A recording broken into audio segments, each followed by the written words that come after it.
जय श्री राधे कृष्ण। आप सभी का आपके अपने YouTube channel VK Mishra present में बहुत बहुत स्वागत है। आइए आज आप सब जानेंगे वर्ष 2024 में जीवित पुत्रिका का व्रत कब धारण किया जा रहा है। तो जानेंगे व्रत के शुभ मुहूर्त के बारे में, किस दिन नहाय खाए करना है, कब व्रत को धारण किया जाएगा और पारण कब किया जाएगा। तो आइए जानते हैं इन सबों के बारे में। आश्विन मास कृष्ण पक्ष की अष्टमी तिथि के दिन जो कि जीवित पुत्रिका का व्रत धारण किया जाता है, इसे जितिया, जीवित पुत्रिका और ज्योतिया आदि के नाम से जाना जाता है। यह व्रत जो कि बड़ा ही कठिन माना गया है। इस व्रत में सप्तमी तिथि के दिन नहाय खाए का व्रत किया जाता है। अष्टमी तिथि के दिन जो कि निर्जला व्रत धारण किया जाता है, जो कि इस दिन अन्न और जल दोनों का ही त्याग करना पड़ता है। और नवमी तिथि के दिन जाकर के व्रत का पारण किया जाता है। यह व्रत खास करके माताएं बहनें अपनी संतान की दीर्घायु की कामना के साथ उनकी लंबी आयु के लिए तथा संतान की रक्षा हेतु इस व्रत को धारण करती हैं। इस व्रत को धारण करने से चिरंजीवी संतान की प्राप्ति होती है तथा यह सुख सौभाग्य आदि प्रदान करने वाली है। जीवित पुत्रिका का व्रत जो कि बड़ा ही कठिन माना जाता है। इसमें सप्तमी तिथि के दिन नहाय खाए, अष्टमी तिथि के दिन जो कि दिन रात्रि निर्जला व्रत धारण किया जाता है और नवमी तिथि के दिन जाकर के व्रत का पारण किया जाता है। इस दिन विशेष प्रकार से जो कि राजा जीमूतवाहन का पूजन किया जाता है, साथ में जीवित पुत्रिका का जो कि स्वयं माता दुर्गा का ही स्वरूप है, तो इनका पूजन किया जाता है। साथ साथ चिल और सियारू के नाम से भोजन रखा जाता है और भगवान सूर्य नारायण की भी पूजा की जाती है। तो आइए जानते हैं जीवित पुत्रिका व्रत के शुभ मुहूर्त के बारे में। संपूर्ण जानकारियां की प्राप्ति के लिए वीडियो को अंत तक जरूर देखें। आप सभी भक्तों को जीवित पुत्रिका व्रत की ढेर सारी शुभकामनाएं। आप सभी के जीवन में माता जीवित पुत्रिका की कृपा से आप सभी को सभी प्रकार के सुख और समृद्धि की प्राप्ति हो।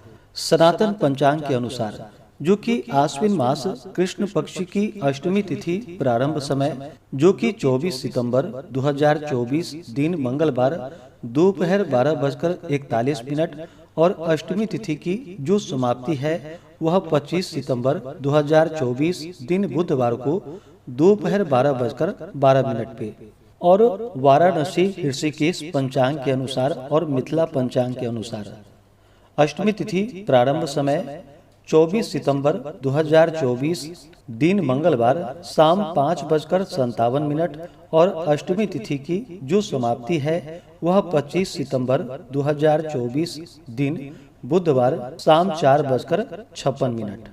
तो सनातन पंचांग के अनुसार और वाराणसी ऋषिकेश पंचांग के अनुसार अष्टमी व्रत और सूर्योदय व्यापनी के अनुसार जो व्रत के लिए समय प्राप्त हो रहा है, तो सभी भक्तजन 25 सितंबर 2024 दिन बुधवार को व्रत को धारण करेंगे। मिथिला के कुछ पंचांगों में जो कि 24 सितंबर को ही व्रत बतलाया गया है, वहाँ के पंचांगों के अनुसार जब से अष्टमी तिथि शुरू होती है इस समय से व्रत धारण किया जाता है और अष्टमी तिथि समाप्ति के बाद व्रत का पारण किया जाता है, क्योंकि यहाँ पे उठगन और सर्गी करने का विधान है। तो कुछ मिथिला पंचांगों में जो कि 24 सितंबर को व्रत बतलाया गया है और कुछ में 25 सितंबर को व्रत बतलाया गया है। तो आप अपने जगहों के अनुसार व्रत को धारण कर सकते हैं, लेकिन जीवित पुत्रिका व्रत कथा के अनुसार सप्तमी युक्त अष्टमी व्रत नहीं करनी चाहिए। अष्टमी युक्त अगर नवमी व्रत हो तो उसे धारण करनी चाहिए और अगले दिन जाकर के व्रत का पारण करना चाहिए। यह व्रत बड़ा ही कठिन माना गया है। इस व्रत में जो कि दिन रात्रि निर्जला रह करके व्रत को धारण किया जाता है। इस व्रत में अन्न और जल दोनों का ही त्याग करना पड़ता है। तो व्रत कथा के अनुसार अगर आप शुद्ध अष्टमी व्रत धारण करते हैं तो सभी भक्तजन 25 सितंबर 2024 दिन बुधवार को व्रत को धारण करेंगे और अगले दिन सूर्योदय के बाद व्रत का पारण करेंगे। वहीं पे मिथिला पंचांगों के अनुसार जो भी भक्तजन व्रत को धारण कर रहे हैं तो 23 सितंबर को नहाय खाए किया जाएगा और 24 सितंबर को सुबह में उठगन सर्गी किया जाएगा, जो कि सुबह 4:30 से पहले ही 24 सितंबर को सर्गी का कार्य कर लेंगे।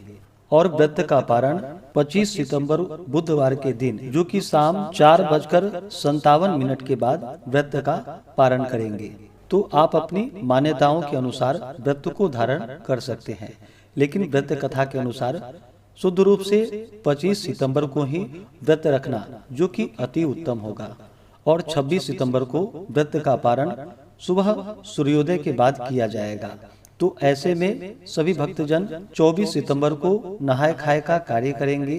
अगर आप सर्गी करते हो तो 25 सितंबर की सुबह 4:30 से पहले ही सर्गी का कार्य संपन्न कर ले और दिन रात्रि निर्जला व्रत रह करके अगले दिन सुबह 5:47 के बाद व्रत का पारण करेंगे। 25 सितंबर को सूर्योदय का समय, जो कि सुबह 5:47 और सूर्यास्त शाम 5:51 होगा। राहु काल का समय सुबह 11:49 से दोपहर 1:19 तक होगा। ब्रह्म मुहूर्त का समय सुबह 4:36 से सुबह 5:23 तक होगा। योग जो कि वरियान योग होगा रात्रि 12:18 तक, उसके बाद परिध योग होगा। नक्षत्र जो कि आद्रा नक्षत्र रात्रि 10:23 तक, उसके बाद पुनर्वसु नक्षत्र होगा। पूजन के लिए जो शुभ चौघड़िया मुहूर्त के अनुसार समय है वह समय 25 सितंबर को लाभ और अमृत नामक शुभ चौघड़िया मुहूर्त, जो कि सुबह 5:47 से सुबह 8:48 तक होगा। उसके बाद फिर शुभ चौघड़िया मुहूर्त के अनुसार समय सुबह 10:19 से सुबह 11:48 तक होगा।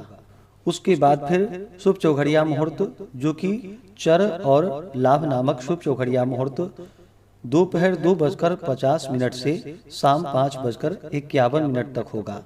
तो इस दिन जहाँ तक बन सके सुबह के समय में ही पूजन आदि का कार्य संपन्न कर ले। इस दौरान जीवित वाहन का, गरुड़ का, जीवित पुत्रिका माता का पूरे विधि विधान के साथ गंध पुष्प धूप दीप आदि से पूजा करनी चाहिए। अनेक प्रकार के नैवेद्य आदि अर्पित करनी चाहिए, द्रव्य दक्षिणा चढ़ानी चाहिए और फिर जीवित पुत्रिका व्रत का कथा श्रवण करनी चाहिए। जहाँ तक हो सके इस दिन रात्रि जागरण भजन कीर्तन करते हुए समय को व्यतीत करनी चाहिए। इस दौरान शुद्ध और सात्विकता का पालन करना चाहिए, ब्रह्मचर्य का पालन करना चाहिए। तामसिक वस्तुओं का, नशीले पदार्थों का बिल्कुल भी सेवन नहीं करनी चाहिए और शुद्ध सात्विकता के साथ व्रत को धारण करते हुए कथा आदि श्रवण करनी चाहिए। इस प्रकार व्रत को धारण करने से सुख सौभाग्य आदि में वृद्धि होती है, संतान की प्राप्ति होती है तथा संतान की रक्षा होती है। तो आशा करता हूँ कि यह जानकारी आपको अच्छा लगा हो। ऐसे ही ज्ञानवर्धक जानकारियाँ प्राप्त करते रहने के लिए, व्रत पूजा के बारे में जानने के लिए, कथा को सुनने के लिए चैनल पे अगर आप पहली बार आए हैं तो चैनल को लाल बटन दबा करके सब्सक्राइब करें, साथ में बेल आइकन घंटी को दबाएं ताकि आने वाली वीडियो का नोटिफिकेशन आपको समय से मिलता रहे। वीडियो को लाइक करें, शेयर करें। सुखी रहें और स्वस्थ रहें। जय श्री राधे कृष्ण। धन्यवाद।